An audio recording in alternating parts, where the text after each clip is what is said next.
Hi everyone, thank you for coming. It's awesome to have such a giant crowd here. It's pretty sweet. So it's my pleasure to introduce Virgil Abloh today at the Graduate School of Design.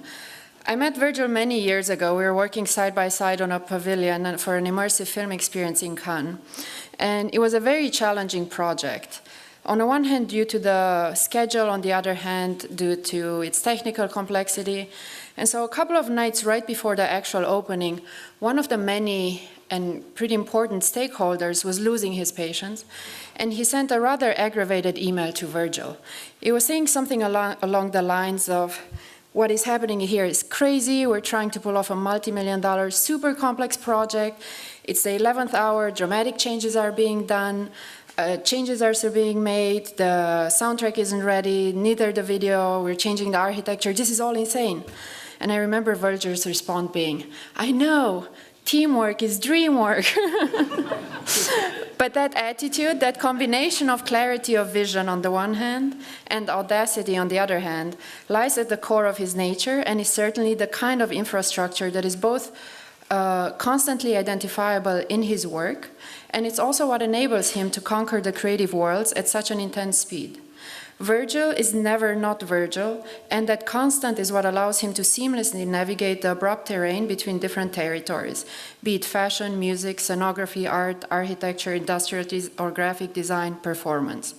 You will never see him lose his cool, not before the first fashion show for his brand Off-White in Paris, not in the midst of overseeing the design for an entire world tour for one of the world's biggest musicians, not in front of the crowded lines at the clubs where he DJs as Flat White, not in front of full auditoriums across the globe. Since that night in Cannes, Virgil came quite a long way. He was nominated in 2015 as one of the top 8 finalists for the LVMH prize in Paris. He was inducted in the BO of 500, the people shaping the global fashion industry list. He was also a top nominee in the category of International Urban Luxury Brand at the British Fashion Awards, and also a nominee for Emerging Talent at the CFDA Awards. And in 2019, Virgil will be showcasing an artwork-focused retrospective at the Museum of Contemporary Art in Chicago, Illinois. But Virgil initially started his career off by studying structural engineering, yet his biggest revelation in school was that there was an architecture department. In his own words, he didn't know up until that point that architecture was a thing, something you could legitimately study or make a living with. He then proceeded to get a degree in architecture from IIT, and it seems that ever since, no stone was left unturned. His work covers an immense spectrum of collaborations with people like Jenny Holzer, corporations like Nike or IKEA, musicians like Travis Scott, just to name a few. And I'm pretty sure I left quite a few out there. One could argue the drive behind Virgil's philosophy comes from that very first experience. At the heart of it lies an endless generosity, openness, and transparency. He will not veil himself with the mystique of success, but on the contrary, he's in a constant dialogue with the audience around him. He's opening up his process, always deconstructing his creative methodologies in a public arena, hoping that through that someone is being exposed to thoughts and ideas that they haven't encountered or dared to consider before. Our first direct project for Off-White was a little store, the first store ever in Hong Kong, and it started with a stroll through the Chelsea galleries. We were looking at art and talking about the vision for how a space could represent everything that Virgil stands for, the ultimate freedom to be different things, all at once and none at the same time. The next time we saw each other again was actually at the very opening of that store.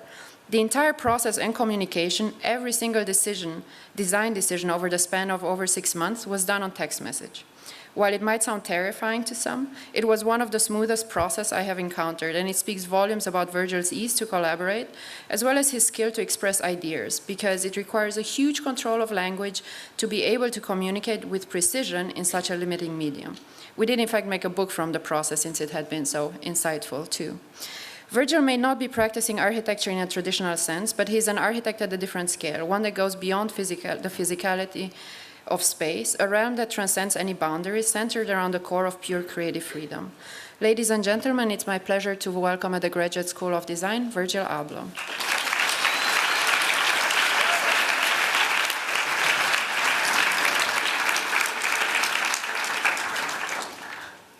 I'm going to turn off my WhatsApp before it starts annoying you, or you can get a sense of how many messages come through on the wave. All right. That introduction was serious. Thanks, Awana. Thanks to Harvard for allowing me to come and sort of share random things on my laptop, but that's what this is about to be. First and foremost, I identify with you guys. You know, I still feel like I'm a perpetual kid at school. And that's first thing that I wanted to deliver, because when I was a student, all that I wish I knew now is that one person would have told me one ounce of advice that wasn't necessarily the rest of your career will be like an uphill battle, but more likely that there's all these sort of shortcuts that you can take. And so that's what this whole presentation's about.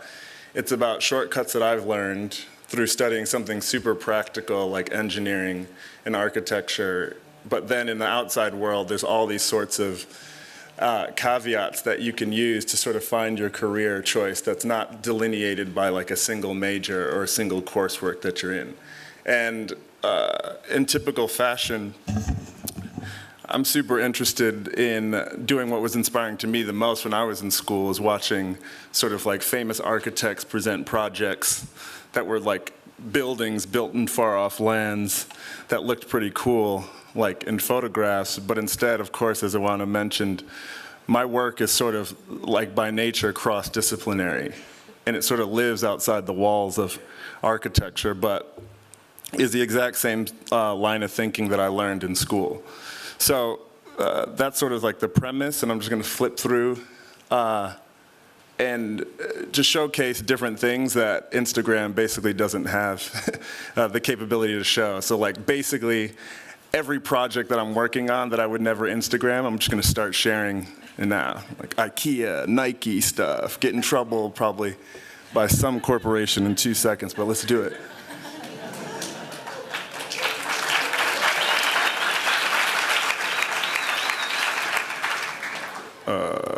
Sweet. So, as I sort of outlined, you guys understand, but let's call it design work. You know, in an architectural arena, we solve problems in a very structured way. That's what we're here to do. You know, that's what this training is about. And basically, what I want to sort of put forth is that logic works in an analogous way in basically every other aspect of culture. You know, we focus on living, we focus on design, providing good design as a humanitarian effort. But essentially, you know, understanding that this way of thinking can apply to everything. So this is the first time I'm debuting a new wave. It's called these red slides. These red slides are cheat codes. Basically, if you can answer them, you basically give yourself a cheat code, and that's the sort of 2.0 of these talks that I'm using. And it's things that I've had to learn. I basically work at a feverish pace in a self-serving way just to find my signature. What's my DNA? Every architect, designer, artist that I look up to, you know, whether they were doing period paintings or buildings in their early career to the end of their career, there's basically a through line. So what I would challenge you in your work, no matter what, is go back. You know, go back to when you were your earliest memories, or the way that you thought to organize something, the way you thought to organize your closet, or what colors were your favorite. Back in that sort of early rationale before you sort of learned too much, that's when your DNA started. And for me, that sort of leads me to my next slide, which I'm super proud of, because it's the first time I've ever thought about what I'm doing and sort of made myself make a list. This is straight from the iPhone notes into my sort of standard template, but I'll just run through it really fast, and then the project that I show afterwards, see if you can sort of see these signifiers. But this is by challenging myself to do 1 million projects at a time.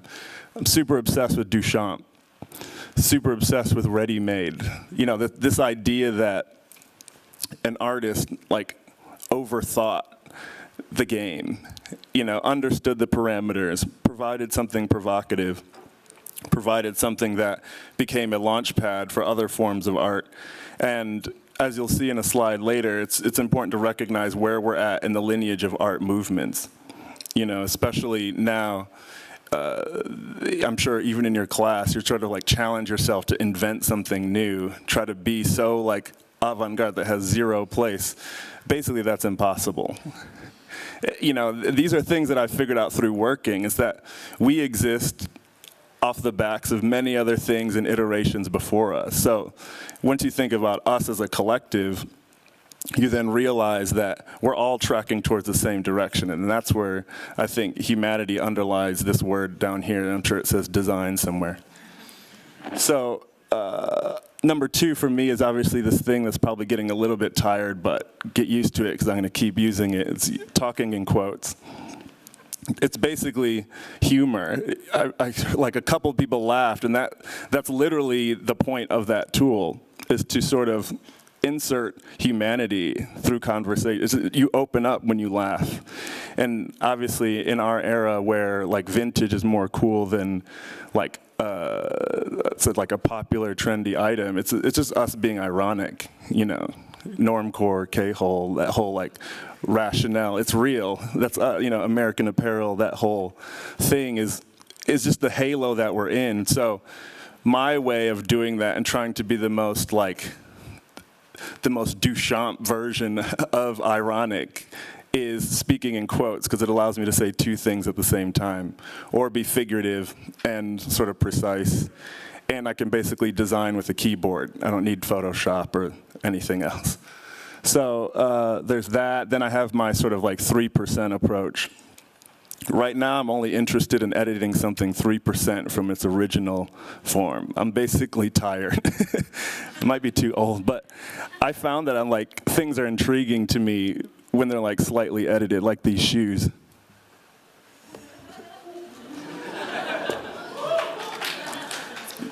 It's like skipping ahead really far into the presentation, but there's more Nikes in this box that I'm gonna throw around. But, you know, like this is an Air Force One. Yeah, the Jordan way.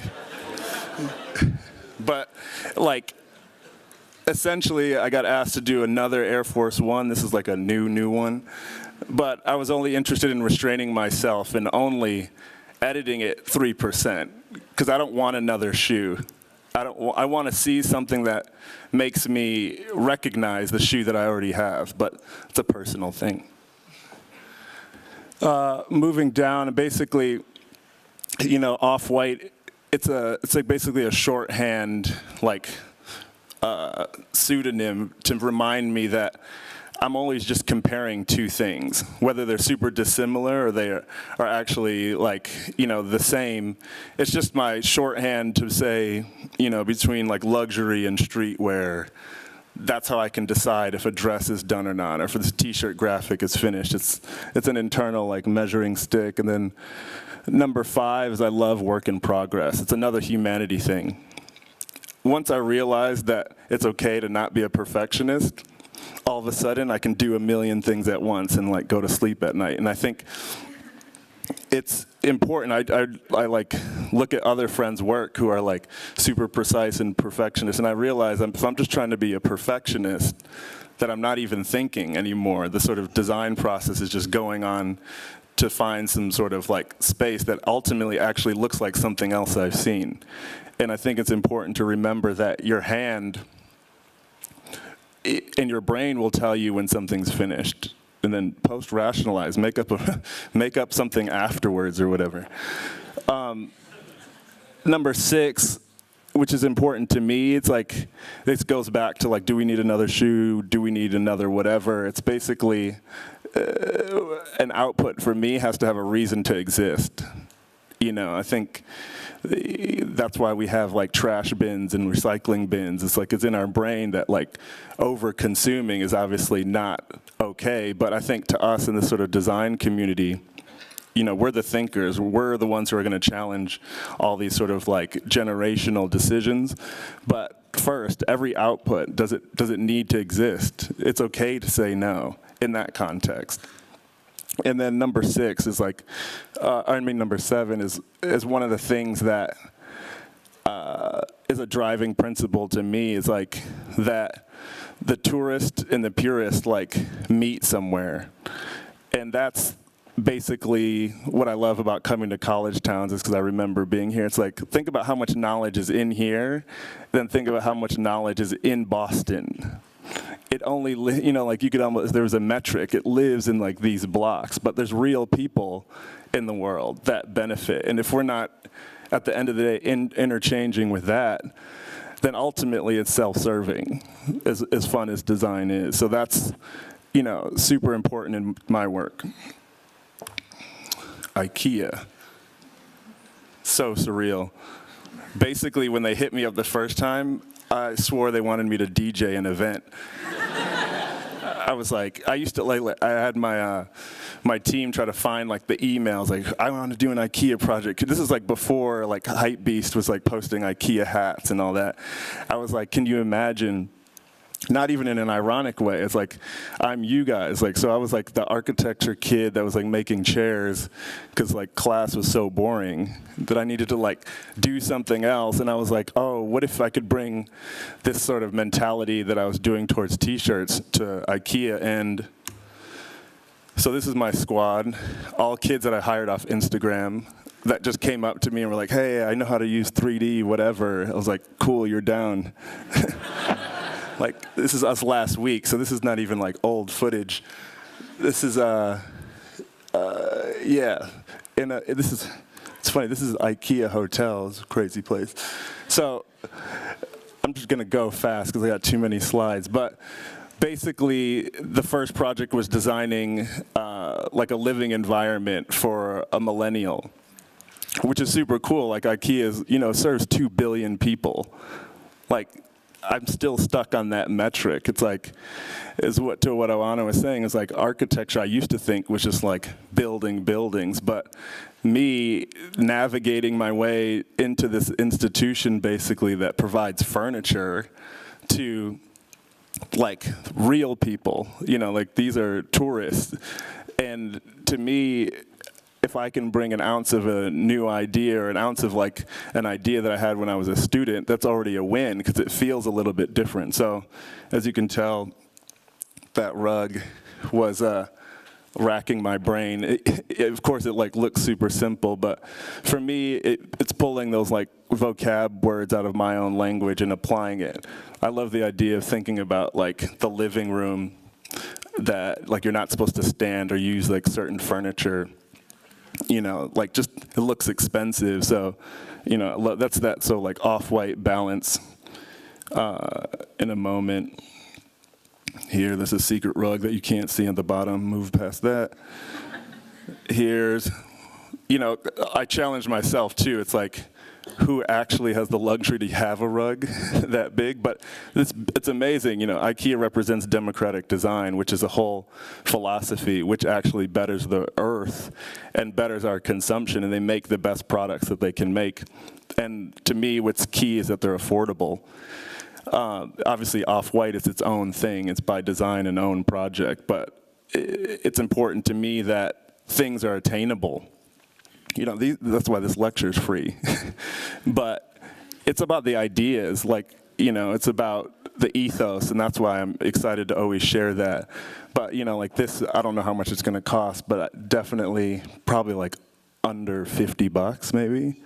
And it's a lot of ideas in there. I'm definitely going to get an email about quoting a price that I don't know. But it's IKEA, But what's cool to me is it's a piece of art. One thing about me is that in like 50 years, my goal is that, and it's kind of apparent that I basically just use other factories as my suppliers to make art. And, but I use the best and the ones that have an ethos, not the ones that are sort of behind the scenes.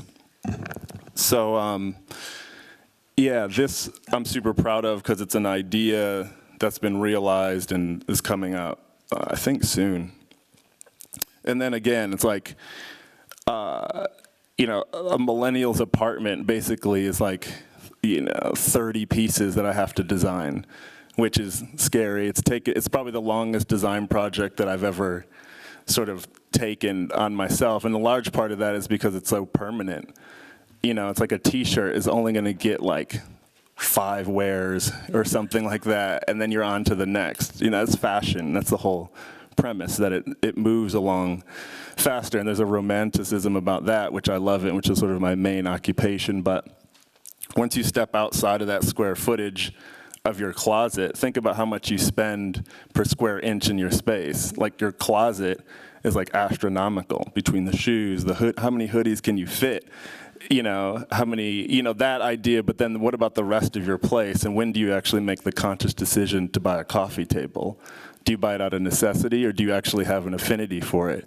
So me working with IKEA, it was a super dream project, because I could put the attention that I was putting in people's closet into objects that you live with arguably in periods of 10 years. You know, how often would you own a bed in your lifetime? And so that's what I'm challenging myself to make. And I'm trying to, like, this is something new that I made up that sounds really dumb, but like, what if streetwear was like an architecture movement?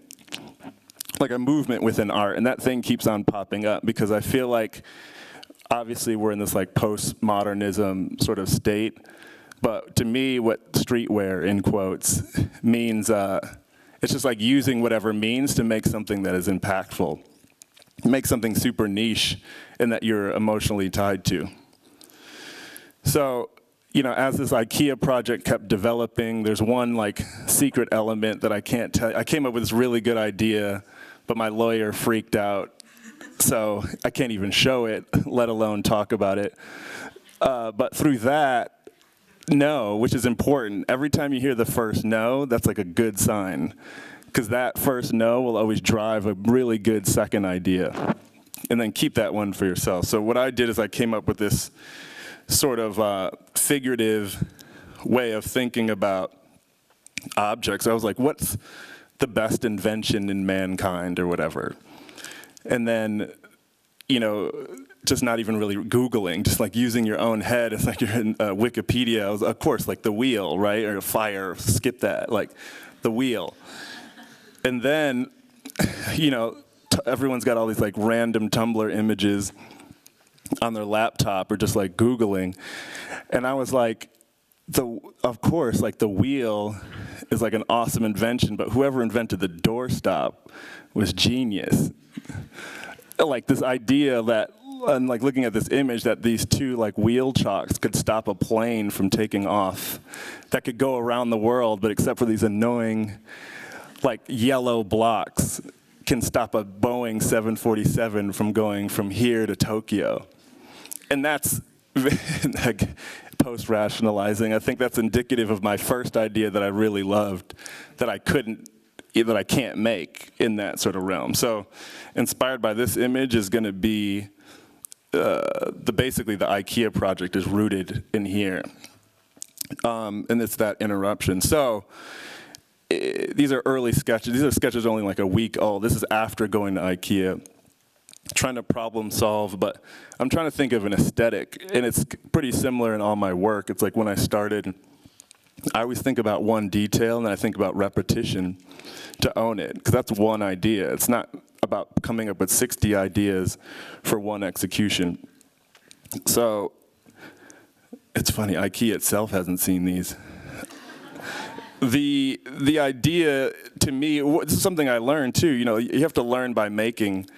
So when I was there, they showed me, you know, some of like the oldest techniques in wood were like how a broom handle goes into a broom head, and how it's like threaded, and that's that sort of closure. So basically I want to take that sort of very old classic wood closure, and then this door stop screws onto the bottom and makes the whole thing level. So it doesn't actually use the door stop as its like physics sort of mechanism. And that to me is streetwear, but it's like deeper into it. And then this chair is supposed to be the most generic chair of your life. It's basically, if you were a kindergartner, what do you think a chair is? Because as we go back, I'm like, do we need another chair? You know, why are we designing chairs? So for me, it's you can kind of get a window into how I'm thinking of things. Like the bed will be like, have this like iconic sort of feature, again, super affordable. The mirror is gonna be broken, basically. You know, there's like because the ethos for me is like embed art. Art is sort of like free, you know, it's something recognizable, it's non-anonymous, and it sort of makes it intriguing and something worth coveting. I was super inspired by a trip that I took this summer to a friend's home who has like museum quality art. Like, you know, open the doors, Jeff Koons, like crazy thing that you would see like in an investment bank lobby, you know, cool sterling ruby. And I was like, I want to make something at IKEA that's equally as coveted by, you know, a multi-million-dollar home as it is by, you know, a college student. And to me, it's like embedding art into something that is universal. So there's going to be a broken mirror. I'm interested in, like, the number one thing, I've been doing these surveys too, where I go and like visit kids' homes and like ask them 20 questions, take photos of their place. And basically the number one constraint with a home is storage. Like, skip everything else. You don't really need another rug, chair, or whatever. It's that the stuff that you already have is like, you don't know what to do with it. And my idea is making visible storage, so at least you can recognize what you own. That's why you have it. A bag, of course I'm doing the bag. But yeah, like this is sort of equation. You know, like solving very practical things with adding some value. You know, like imagine like the regular chair and then this weird chair with the red doorstop. To me, that's cool to look at. It becomes something on top of its function. So there's a little IKEA vibe. Going on, you know, this slide here, another one. This is like a photo that, not really, it's not that important, but it's impactful to me because the whole like Instagram, you know, everyone's creative. Peter Saville, my mentor, the guy that did all those like Joy Division album covers, told me, he's like super mentor of mine, and was like, he's like, you know why your generation has this like feeling of angst, like why you're sort of like super norm, a little bit over it, but you're excited to be in it. He was like, in my time, which he, you know, just predates me by like 20, 30 years, was like, when we were in London, like he just, you know, communication, graphic design, meets a band called Joy Division. They didn't even have anyone to do an album cover. And they're just like, hey, we know how to use these like things at school, like, and it was basically just that waveform was just a reference that he had, and just like gave it to the, like photocopied it and was like, here, and it's like a super important album packaging of their time and our time. He was basically like, back then there was like 3 of us, like on the same street. It was like no one was interested in that, and like look at all of us, like we can fill a room of we're on the same path. So it's like, that's where that feeling of like oversaturation is, but it shouldn't be discouraging. You know, it's like we have a bigger community is the way that I see it. But just having a knowledge of what these different periods in art are can help you give understanding to what you're doing and why you arrive at these ideas, that they come, like the world evolved in this sort of way. That sort of like gave me a bit of context, so I was not like sort of fighting to be so different. It's just sort of owning my own voice in this like sea of differentness, and everyone sort of like trying to make a mark. So yeah, the Renaissance, that's how I kicked off this wave. You know, and I always bring this up in talks because you can never predict like what first project is gonna like lead to your like dream job or career goals. And this was my domino effect. I was just really into Caravaggio, like to the point where me as a creative person didn't realize you could invent. And that's what, you know, this painting represents to me. It's, honestly, I just put this up here to have it up at Harvard and someday. Just trying to make this long-winded vibe. But this is like my domino effect. Like, I hadn't ever overthought it. do you know what I mean? I just made this video, screen printed some shirts, and gave them to friends. And then that's literally why I'm standing here, a random sweatshirt and a photo from a book that I liked. And basically it's a 2-line poem on the back that sort of reads like a jersey. And it's like, it's super seminal for me, and I think it's important. If you, amongst all your studies, amongst like your 9 to 5, all these kids like tuning in on live stream or whatever, like if you just force yourself to do the one project that you believe in and then it exists, that's gonna be the one that's gonna like lead you on your career, not necessarily the practical ones. So that's just a showcase of what, you know, I believe that everyone should do. And then so going back to that, you also have to have mentors, like dead or alive. You have to sort of connect with some body of work or someone who formulated a thought and an aesthetic and then build yours upon that. What most people won't tell you is that the people that you look up to didn't invent it themselves. You know, everyone has this sort of like, I call it like getting your brain reprogrammed. Like once you sort of learn a thought process, you can actually see yourself in that and add to it. So for that, it's Corbusier for sure. And this kind of dials into that IKEA project when we're sort of trying to solve these like, this issue of like dwelling and like how do we live in spaces versus how the generation of thinkers before us thought. And Corbusier, you know, obviously thought like a house was a machine to live in. So in that context, like the living room is only for like living, the kitchen's only for eating, the dressing, your bedroom, it's like improper to change in your living room. You know, that's not proper human behavior. And so obviously I have a mentor, I have a sort of thought process and aesthetic that I love, but then once you learn the ethos of why you love the aesthetic, you dig deeper, and then you know how to turn the wheel left or right. So it's important, you know, that's why I often reference things. I'm not ashamed at sort of recognizing these great moments before us, but take anything and add it to the year 2017, it should be different. It should feel like we can collectively agree on it, and that's what I focus on in a number of projects. So, kind of moving on a wave, this is also like 2 weeks ago, in Milan, as the Prada Foundation was getting finished, happened to be there meeting with Rem on a project that we're working on. And it was cool. It's like he's discovering this new building the same time me and my friend are there. So it was like a midway break through our conversation. But I strictly love images like this, and I'll show them for forever, just because the generation of thinkers and designers in us are on Earth at the same time. I think it's hypercritical that these loops get made all the time. Students and the people who basically wrote our textbooks.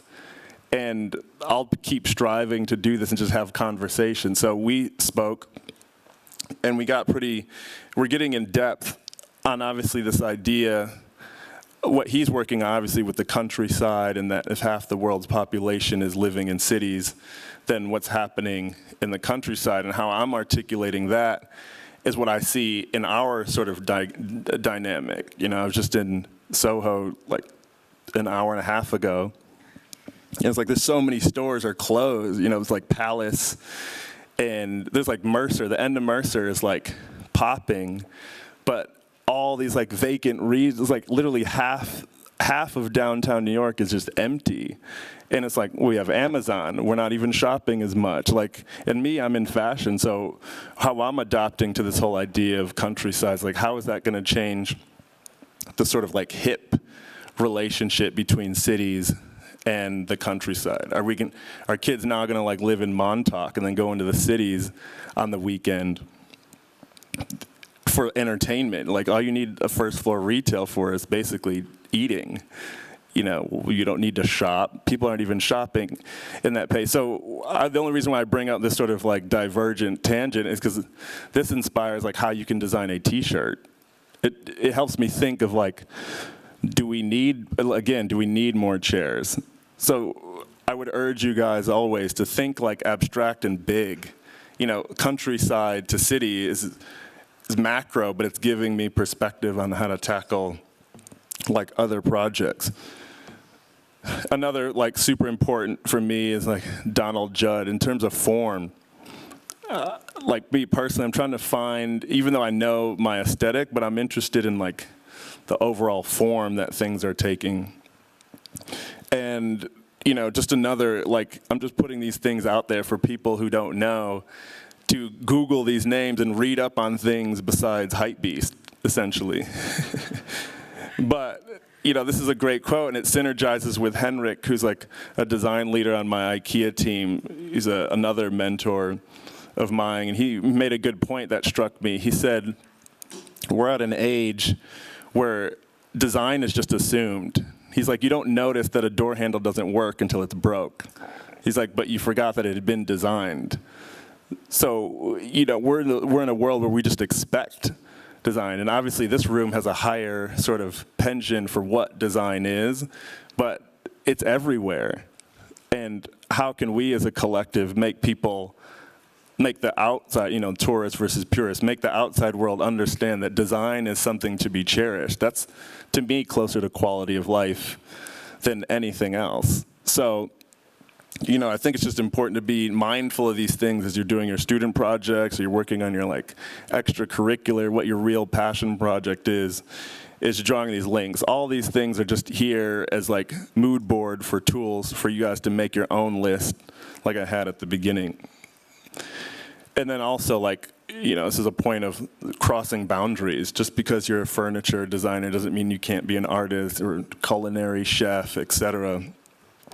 And just studying his form, the way he was using different materials and approaches to execute like profound ideas, and it was all rooted in his system. Bingo. Okay, Nike shoes, which is cool. In my project that I've done so far, I haven't been able to like nerd out on like the actual sort of process for that shoe or how these things came about. It started for me, like my own personal thing is I'm not a sneakerhead. Like I just wear the same shoes for a really long time and then I just go on to another. But I understand the sort of passion for them. And obviously, I'm from Chicago, so Michael Jordan was our basketball player, you know? So for me, the sort of resurgence of this like 85 vintage is where it started from.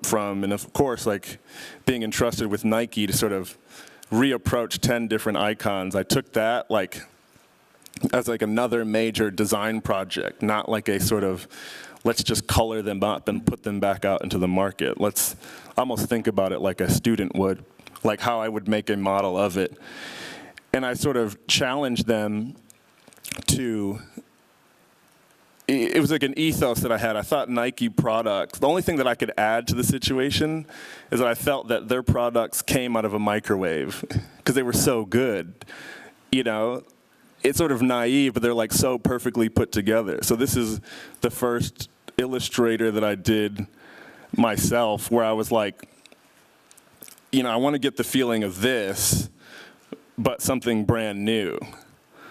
You know, and how does one go about that? And if you remember my like 7 principles about work in progress or, you know, Illustrated, and it was like, I took it with great responsibility that they asked me to approach their icons. And when you think of Nike, you quickly can say Air, which is what the you know, a large part the whole ethos is based upon.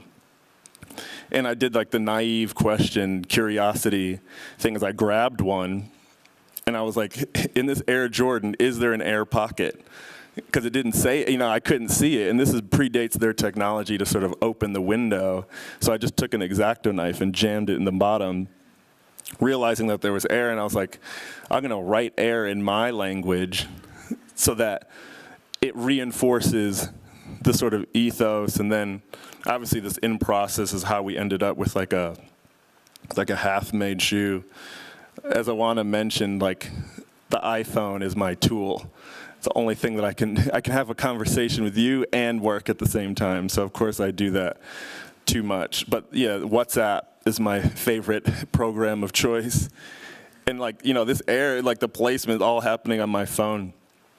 It's like an early prototype here before we were like getting the whole thing together.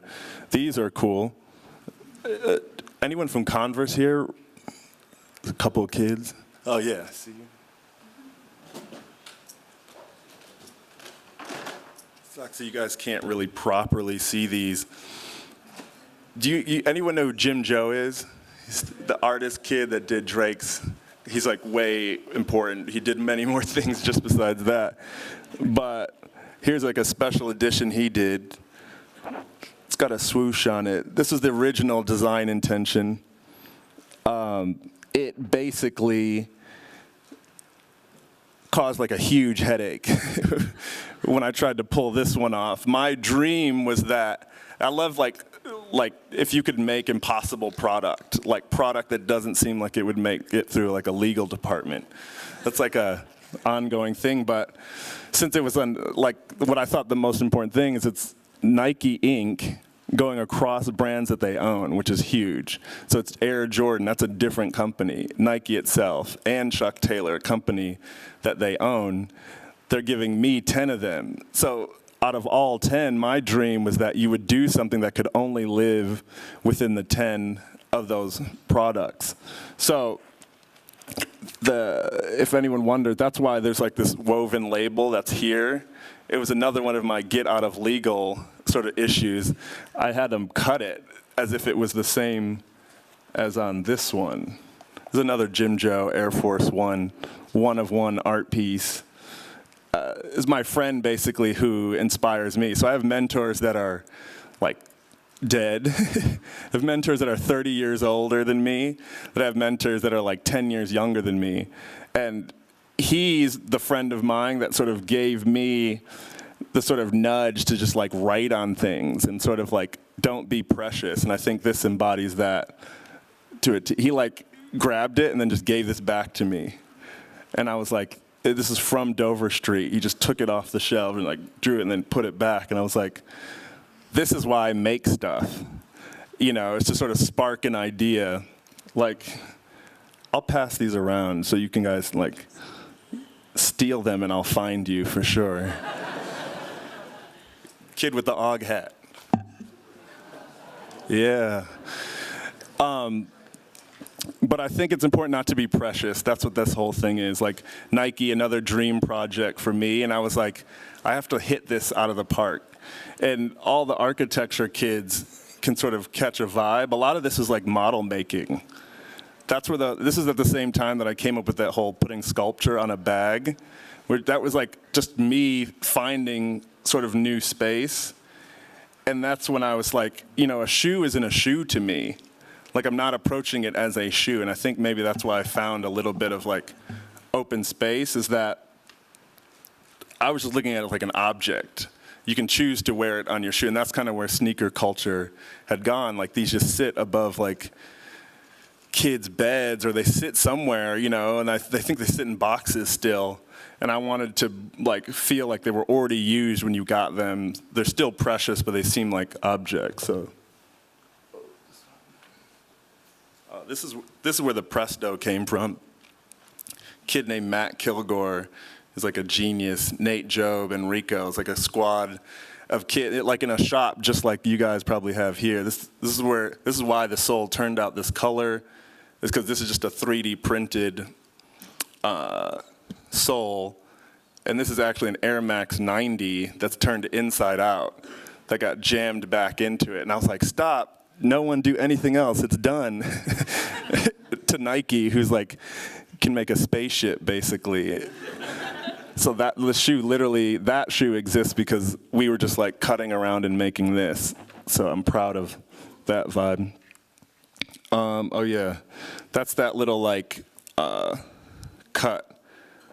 It's supposed to be Nike, but that's as far as I could get them to do. this is a shoe. This is the very first shoe that I made there, because I was like, I didn't come all this way from my first Nike meeting and not end up with anything to take home. And I was like, where's the printer? You know, like, hey, can you, and I was like, that's what I do. It's like, hey, can you do this? Can you glue this here? And so these are one of my favorite shoes. Just details. But the process, I think, if, you know, you guys can see this and get inspiration off of it. But, you know, I know Awana's a fan of model making. Did you ever pull that trick off of getting a studio that only does model making? She's working on it. I'm going to take that class. Yeah, the versions of this shoe before it came out. I don't know if I can show that. Yeah, that's the shoe I showed you before. The blazer, did that on WhatsApp. The idea that the swoosh was just like lower. You know those mistakes in Photoshop when you like put something over and you're like, oh, that looks cool? It's now on your feet. Yeah, this is this, the first version. It just like sort of one bullet point, that's sort of the process of how I work, and the reason why it's a little bit like all over the place. I always thought if you worked linearly, then you have no room. You know, do opposites. It just feels better. But then that space in between gives you sort of a new experience that you can apply and problem solve. That's why I think I work on so many things at one time. I couldn't just do one project like day in, day out. I think it's actually not healthy. Women's show. This platform is super cool because, you know, when I do a fashion show, it's probably like the most amount of, it's one of the projects that I do, it takes like 4 months of thinking, and people only see it for 7 minutes, and they get no one ever has a conversation around it. It's usually like 2 interviews that I do, and then it's off. But my last women's show in Paris was based around Princess Diana, and it was a tribute show just because I felt that she sort of predates our now. To me, she's, you know, one of the most photographed women on the planet Earth, and it's sort of like in our periphery. But, you know, she's like a muse for modern dressing. The fact that she could go literally from something so formal to something so casual, had her own sense of style. There was no Instagram, there's no paparazzi, there's no outfits, there's no stylist to sort of like go do like the daily errands. So I wanted to highlight that. It's like I have this brand Off-White only to tell stories. Like I don't have it to do traditional fashion because I don't know that. You know, I started from that PYREX, like a hoodie with a Caravaggio image, but like I would think and I promote, it's like I was never going to be limited by hoodies and t-shirts, no matter how much it made sense. You can imagine how much advice that I had gotten. It's like, hey, just do that. And it's like, no, I want to draw a line between that and the opposite, and that's with the zigzag. So now I'm free to sort of like articulate stories, and this too, drop that in there for you guys. But look at this whole outfit, look at the image, you know, shot on film. The fact is like universal, you know, that's what I love, as you can tell. I love brands, because it already gives you a starting point to sort of tell another story or divert from that. So these are the type of images that I was looking at, the Red Cross, even, you know, that. So like a little known fact that I did is I did these pieces and I collaborated with the Red Cross, and I tried to collaborate with Harvard, didn't work. But, you know, like donating back to charities that she was giving her time to so that her message could live on. You know, like there's no, that's an architecture thing. That's like literally an architect getting a program and deciding where and how big the room should be. Put me in fashion, and I'm like, wait, I want to continue this one person's story because it's super like, and the idea of, hey, using graphic t-shirts that say, you know, Red Cross, Off-White, like they exist now and the proceeds are going back. So that's something like super fulfilling to me that doesn't necessarily fit in any sort of like post anywhere. And then obviously, you know, like what she meant, she was like Princess Diana, like a living Cinderella. So my show ended up looking like this, you know, from that PYREX hoodie, Champion, that wasn't my brand, all the way articulating to this image, which to me is just a 5-year graduation of that same exact domino effect project. All the handbags, this I did get legally cleared, was I took sort of like news tabloids or sort of all those sorts of things, and it's like, this is a version of a graphic t-shirt to me. But it's the handbag with the logo that is a purse.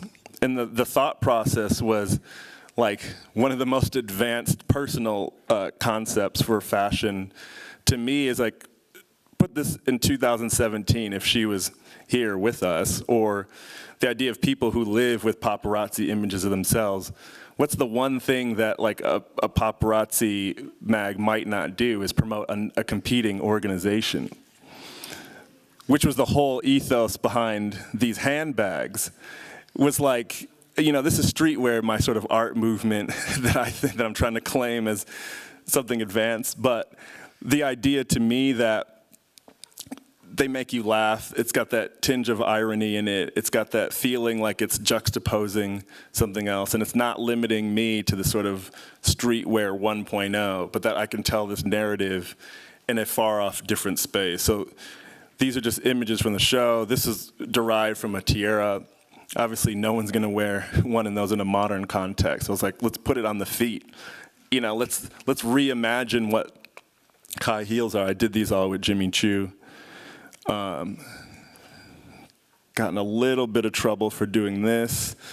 I could only use Jimmy Choo shoes in the show, and I had all these Nike shoes, and I was like, can I just do 2 of them? Because this was based on like when you're commuting and you're like on the train, and obviously women having to wear heels on the way to work, you hold the heels in your hand and then wear sneakers. But you know, the ethos is obviously like, I'll write on anything. This is a show, super proud of it because it sort of puts the needle where I want the women's wear for the collection to live. You know, while the menswear or any other ideas that I've had since I've started can still live, but that's the ethos of Off-White, like both are Off-White, not one or the other. Yeah. Last show. These, you can't really see them, but those heels, it's like based on that sort of like glass slipper vibe. They all had plastic.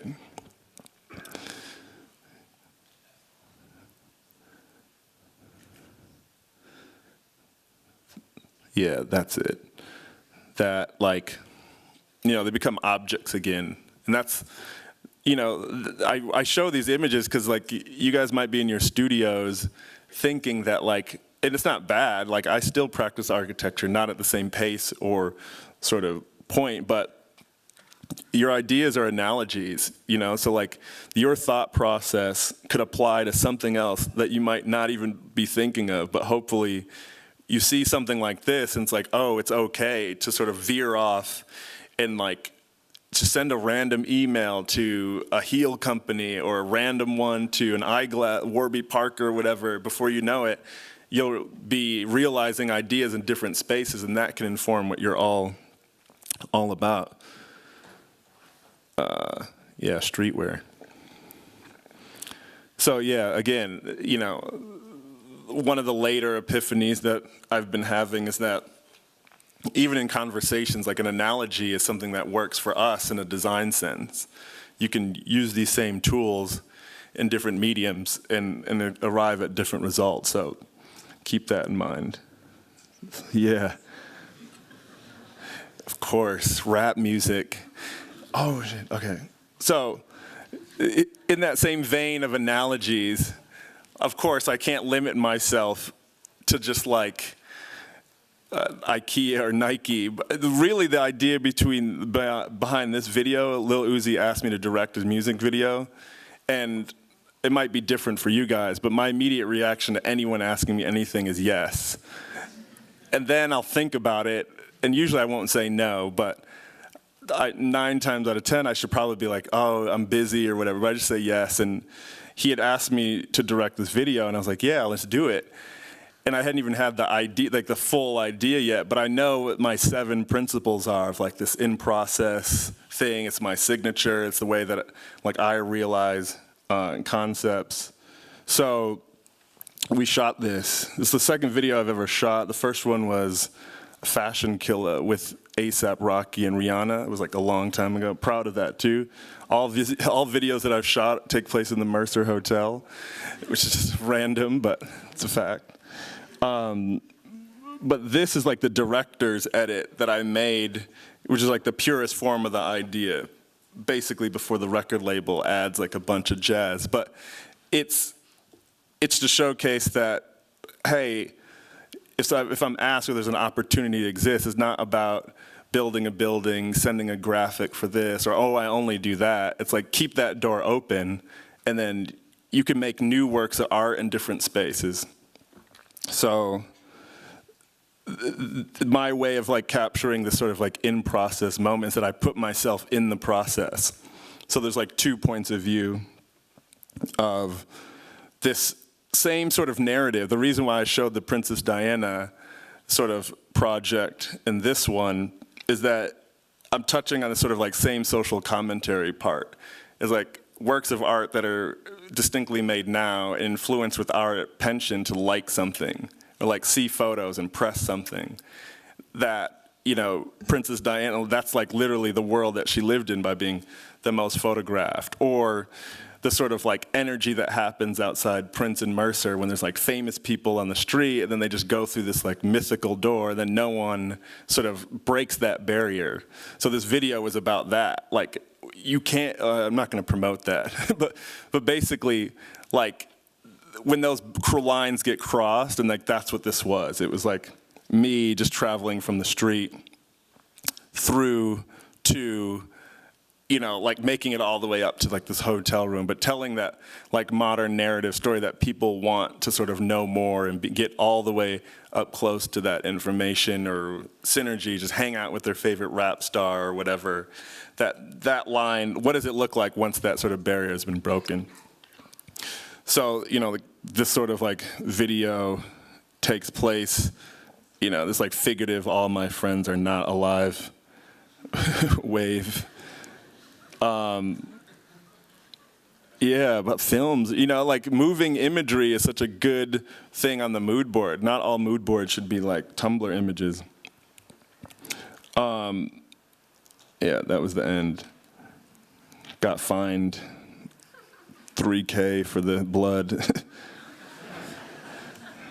Again, so, you know, like this is mine. I urge, yeah, I always wanted to say this. Everyone's homework is, before next class, is to make their own design language. Literally, I'm very upset that it took me, I'm 37, so it took me this long to, well, I think it takes a lot of work and a lot of projects to define that. You know, yours might only be like 2 or 3 at this point, or it could be 13.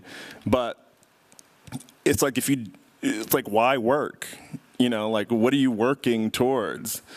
You don't have, you know, you're either in or you're out. Like, you could just be chill. But obviously, I take a huge sort of passion about the creative work I do. It's not even work, it's just living for me. But so the things that make it more tangible is that they make sense and that there's a lineage, at least that I'm focusing on like a project, irreverent to whatever medium it is. So in closing, basically put yourself in my shoes. It's super weird to have this light on me. I'm not that special. You guys, you know, like, you have all the resources, and this is like a message, because obviously, like, I'll be hanging out on the corner talking to kids that are aspirational about doing something design work, and obviously when they see me here, they're like, what, like, you're at Harvard, how come you don't come to like wherever? And the whole point, it's like, it's in my sort of presentation, it's not about one or the other, it's that we're all in this one big conversation. So the whole point of this whole sort of presentation of just stuff that normally doesn't get shown is I'd rather share it to the world so that somebody takes it and spins it off into something that is impactful for them. So with that, I need that Converse Chuck Taylor back. Where is it? All right. But, no, yeah, that was basically it. But I'm really, like, this one is you, you know? The idea that, you know, I don't know what your internal metric is for what your goals are. They should all be very different. But you guys are born at a very awesome, distinct time. Like, I think that this is the Renaissance. Don't get sort of trapped into, like, this everything sucks, the world is, like, coming to an end. That's just like an internal mechanism, basically, to chill. When you don't have to put yourself out there, you can, like, wake up every day and come up with excuses, but it's exactly the opposite. And I think you guys have an awesome education background. You guys are, you're intrigued enough to come hear this rambling of a bunch of random projects, but I know you guys, if you're interested in this, you guys are interested in tackling something that isn't seen yet. So with that, I'm done.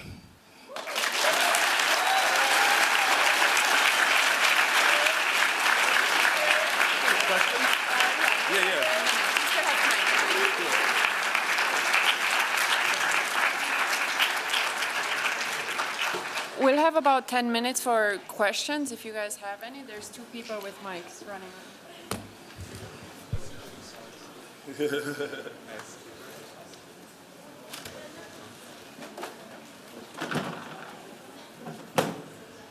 Hi. Yeah. Hey, Virgil. Thanks for the amazing lecture and the product that you show. Well, I don't mind if you throw me a sneaker if I ask a bad questions. So I actually watched the video, it called Crash Course that you did with Nike. Yeah. And I was the kid that you talked about that I was in the back of the live stream. Oh. Well, okay, let's go to the question. So I might not be at the edge that you were the big fan of Michael Jordan, but yeah, I guess, I was at the edge like Allen Iverson and Kobe Bryant. That was like quite on the hill. Stars, yeah. Yeah. So my question is related to what Allen Iverson was asking. Like, I'm talking about practice. Oh. So that he doesn't need to practice, basically. Yeah. I mean. So I'm curious, like, what's like a routine practice that in your daily schedule that if you can talk deeper about it. That's a good question, because I don't know about like analogies of like, you know, your brain as a muscle, have to like work it out or whatever, something weird, but something that was super impactful to me as a PYREX vision used to be this tumbler that I had that I would photograph. I just trained my eye to be creative, limited to one thing. That's what I'm doing now with the quotes. But it's like I do some random activity that forces your eye to sort of see things that it normally wouldn't. That's for sure how I'm able to sort of like, and I call when I idea and just iterating through like 13 things at one time until I can quickly get to an answer. You can't do that if you're sort of casually being creative. You know, it's like if you have to like sit and you're like, oh, okay, I'm going to solve this problem. You have to sort of like intertwine it with how you see the world. Like my friend Piotr, he's like an art director for Off-White, showed me his friend. He's got this Instagram that he photographs like this one designer brand anytime he sees it.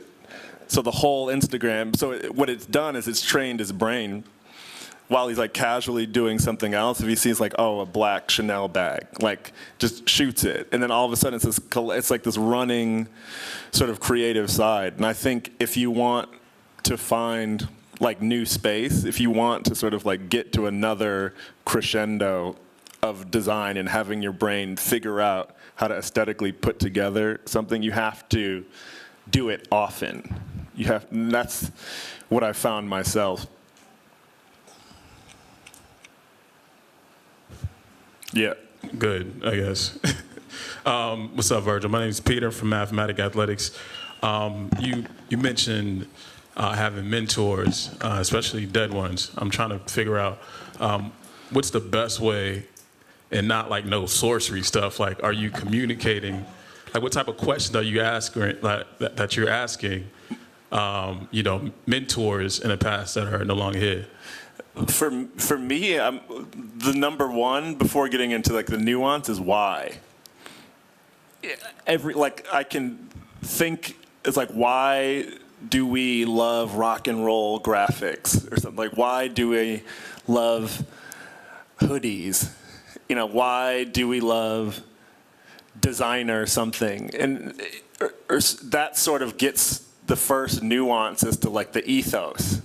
Like every mentor I have, or like someone that's passed, I look into their work, it seems like they have like a narrow view, and all the work that you love fits into this view. And I think it's about having a dialogue with why you're making these decisions. There's certain sort of creative things that you decide before you even get to solving it. And that's why it's important to have somebody that you look up to and constantly conversate. And the most important thing is having someone edit your work. Like, at this point, there's no wrong answer in design, but there's like a right way to edit. And don't think about it in that sort of like harsh way. It's basically, look at it as a communication art exercise. Like, that's what design essentially is. It's like, I have these ideas in my head. I put them in this inanimate object. Hopefully you get this long-winded speech.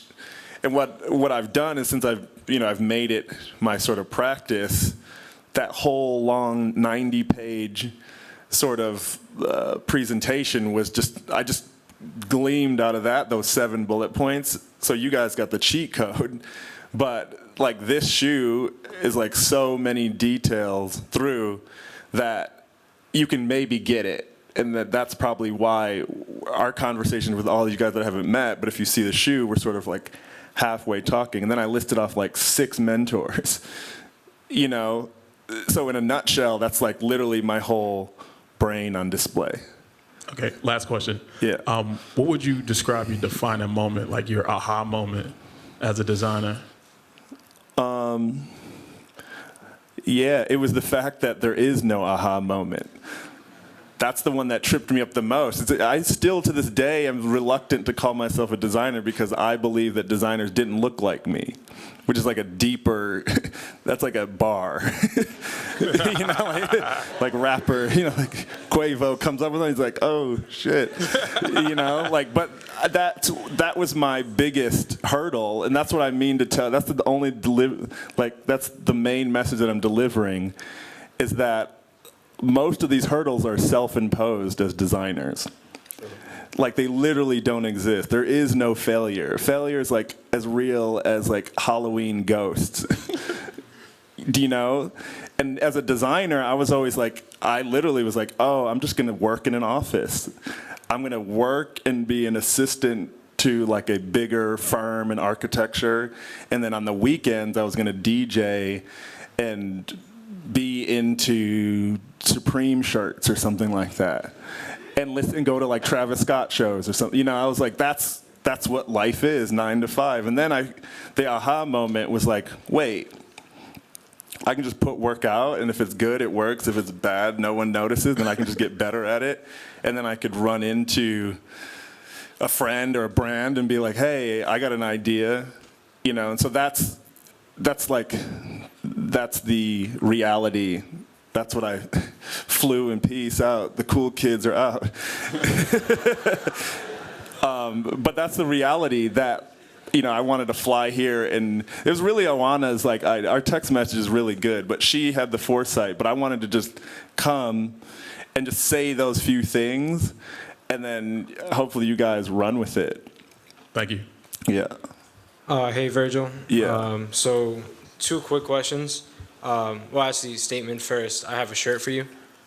So first question is yes or no, quick. Can you sign my shoes after this? Second question is... if you want me to sign something, I got to leave in 10 minutes, so I'll do it. Right now? Okay, I'll walk up. I gotta. You gotta throw it. You have to throw it from you know there, what, you're a and I have to human being. catch You it. know If what? I don't catch it, I gotta all throw of these from here, shoes, but- I'll take 5 shoes. Hey, one of me. I'm gonna be a decent human being. I'm gonna be a decent human being and just leave mine right here. I got a marker for you. I got a marker right here.